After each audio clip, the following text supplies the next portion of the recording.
Aloha, bienvenue sur La Douceur de Médusa. Je suis Patricia Chanel et aujourd'hui nous allons avoir un channeling avec Shiva.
Bienvenue à vous.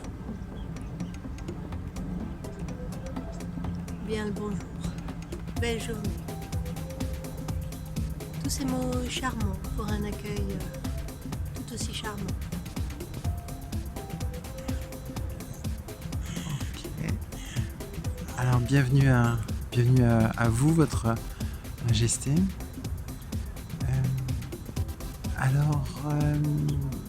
Nous commençons avec vous, si vous êtes ok avec ça, comme un cycle ce qui nous permettra de nous rencontrer et d'échanger. Donc j'aimerais avoir votre point de vue sur ce que nous appelons les lignes de temps, en fait. Voilà, tout simplement.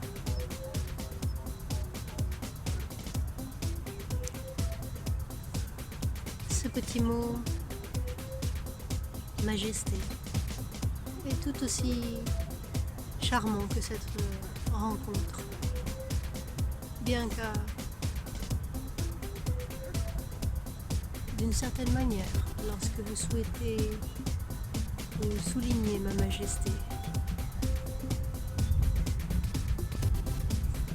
vous le faites pour vous-même également.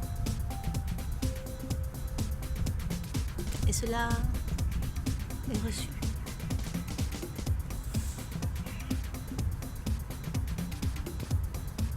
Lorsque vous parlez de temps,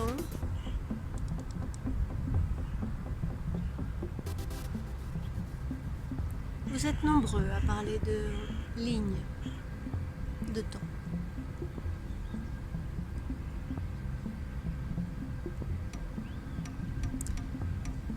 Le temps n'est pas plus un point qu'une ligne ou une sorte de vide qui est plein, puisque le vide est plein.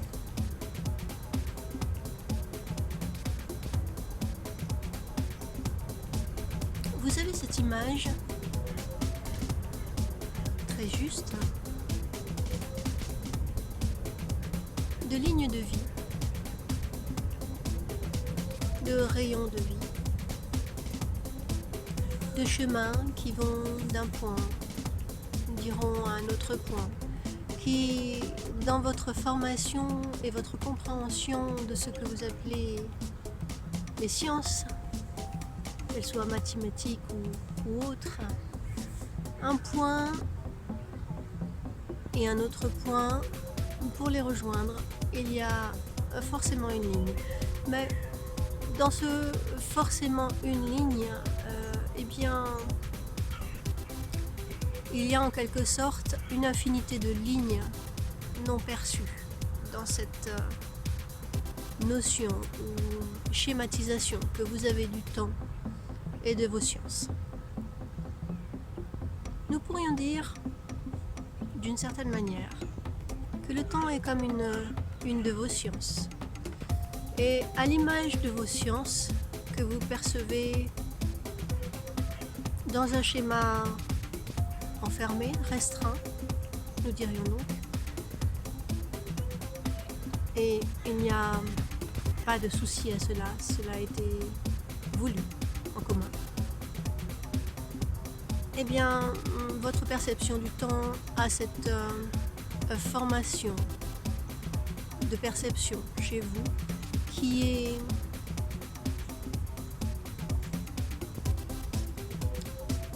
en quelque sorte finie. Nombre d'entre vous ont compris que le temps est une notion relative et reste une notion. Le temps existe bien. Il a ce que vous appelez des fonctions, un rôle à jouer. Ce n'est pas un besoin, ce temps, juste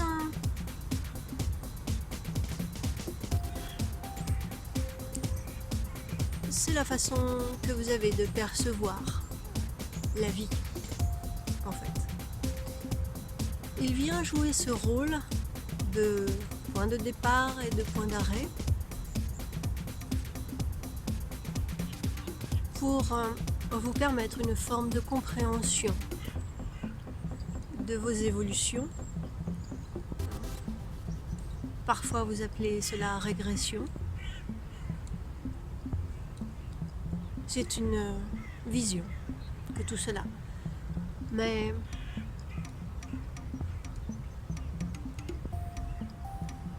ces lignes de temps, telles que vous les nommez et percevez parfois, sont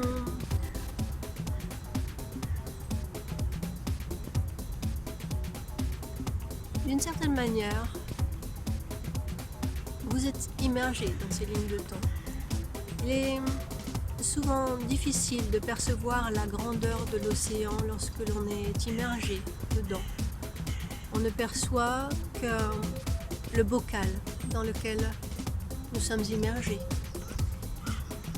Et l'espace qu'occupe l'océan vous est, pour ainsi dire, quasiment occulté. Eh bien, il en est de même de vos lignes de temps. Même dans cette perception de plus en plus aiguisée que vous avez de ces lignes de temps, eh bien, il est compliqué avec ces notions matérielles, ces perceptions visuelles et matérielles que vous avez, d'avoir une réelle perception de ces lignes de temps. Quelles sont-elles? Eh bien, elles sont comme les univers, infinis. Mais là aussi, cette perception des univers est dans votre perception comme finie. Et tout cela est parfait pour votre expérience de ligne de temps.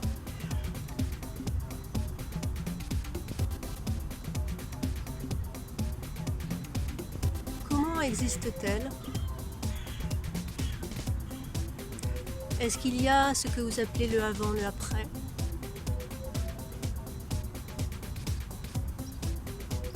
Du point de vue de l'univers, parlons de votre univers spécifiquement, et qui est malgré tout perçu comme vous, comme ayant un début et une fin. Eh bien,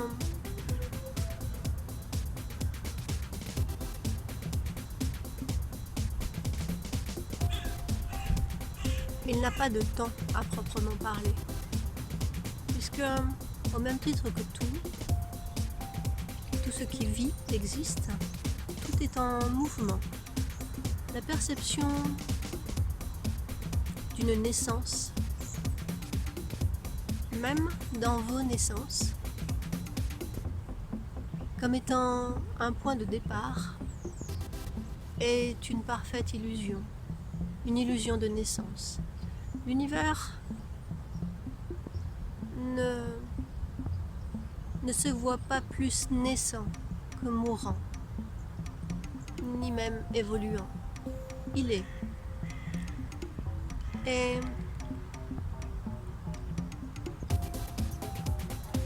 dans cette architecture de vie que vous avez choisie, il y a eu cette volonté d'arriver et de partir. Et nombre de lignes de temps, nous pourrions dire, fonctionnent de la même manière, avec certes tout un panel de nuances. Vos lignes de temps, comme vos croyances d'espérance de vie, ne sont pas plus une illusion que le temps lui-même, en quelque sorte.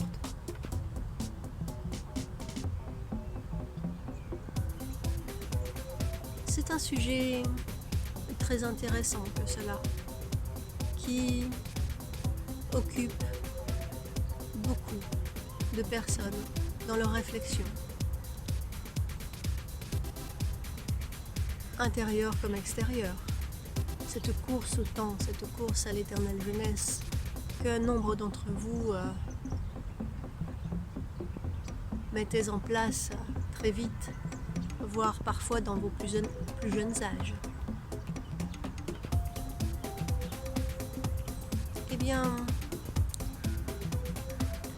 d'une certaine manière, cette course à l'éternelle jeunesse est une perception aiguisée que vous avez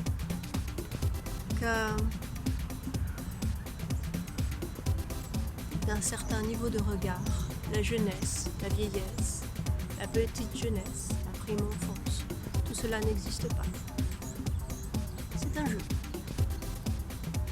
Et comme tout jeu, comme souvent les jeux, comme vos jeux de société, il y a quelques règles édictées. Et se dérouler en fait partie. Je vais naître, je vais vivre, je vais grandir, etc. Jusqu'à un départ. Nous parlerons de départ plutôt que de fin. Un départ est toujours une arrivée ailleurs, à la différence d'une fin qui peut être un point final.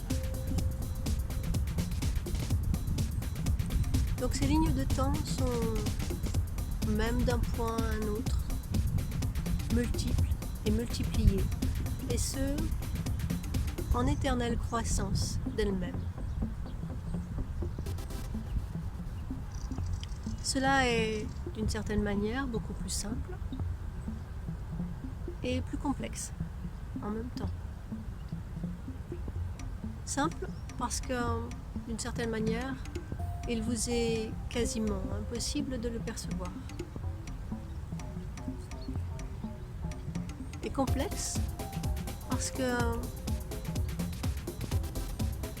c'est multiple et multiplié, complexifié à volonté, selon les volontés de chacun. Il n'y a pas de point d'arrêt à tout ceci, ni de point de commencement. Alors, où se situe, comment percevoir, comment définir ces lignes de temps? Eh bien, les images que vous utilisez, nombre d'artistes les ont dessinées, peintres, écrits, poètes, artistes. Et cela vous donne une forme de modélisation dans la matière de ce qui est, ou d'une portion de ce qui est, pour vous permettre de vous comprendre dans votre forme multipliée. une part de ce que vous êtes en expérience actuellement et de percevoir avec plus de finesse, dirons-nous, ces lignes de temps qui existent et nous pourrions dire qui ont toujours existé et qui existeront toujours. Que devenez-vous lorsque vous prenez le départ? Eh bien, d'une certaine manière, vous ne partez jamais.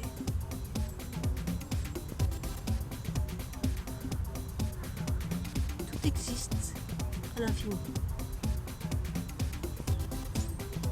Au même titre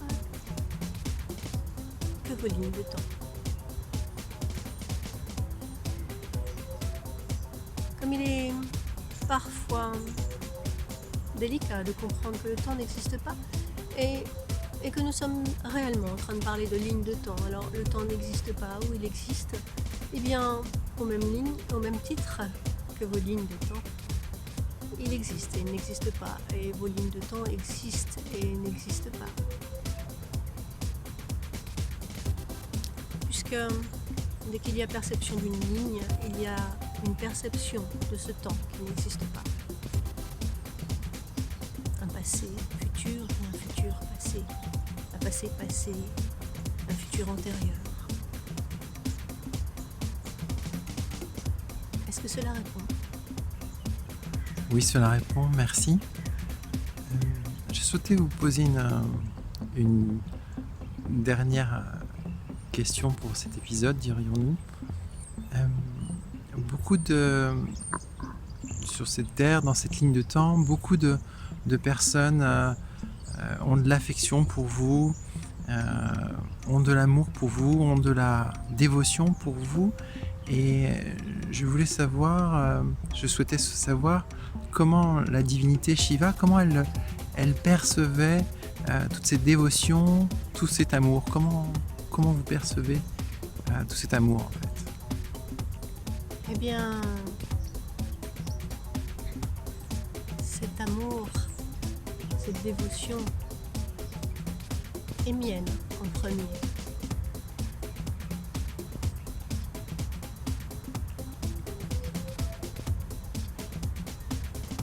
Vous êtes aimé.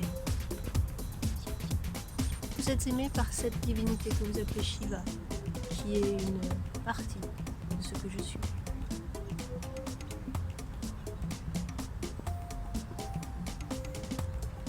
Est-ce que cela répond? Oui, cela répond. Eh bien, nous allons vous laisser pour aujourd'hui. Encore merci pour votre présence. Et si cela a du sens, je vous souhaite également une belle journée. Merci à vous. Belle journée à vous également. Et cela a plus de sens que vous ne le percevez. Merci pour votre dévotion. Merci pour votre majesté. C'est avec joie que je suis là. Merci à vous. Merci.